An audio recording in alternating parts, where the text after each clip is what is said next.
A little while later, I met a doctor's daughter from one of the tinier towns on the world.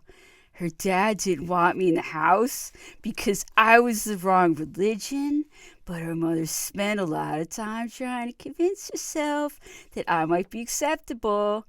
She wouldn't have thought so fondly of me if she'd known what we were up to in the greenhouse in the garden, even if we lacked the courage of our convictions and were more likely to be overcome by green fly than by passion. So the doctor's daughter and I talked on the phone for hours about what I could not tell you now, but probably the usual absurdity and offense that teenagers find in regard to the adult world.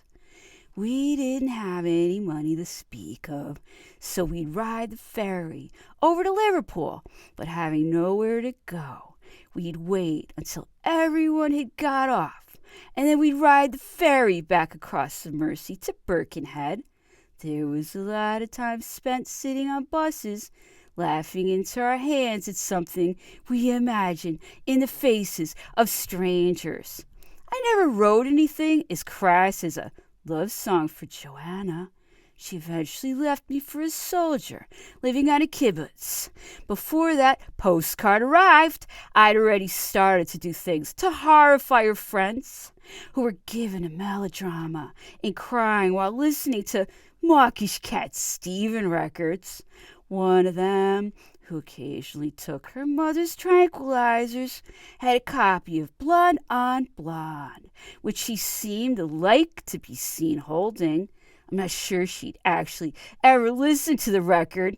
Thinking about it now, I probably harbored a secret desire for this spoiled little creature. As I went out and bought myself a second-hand copy of the album, too. Up until then, all I knew of Bob Dylan was a stack of singles and some sheet music.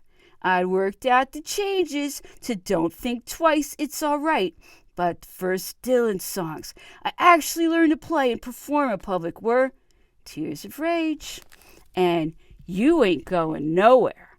The rest of the songs were just absorbed by osmosis or from being alive.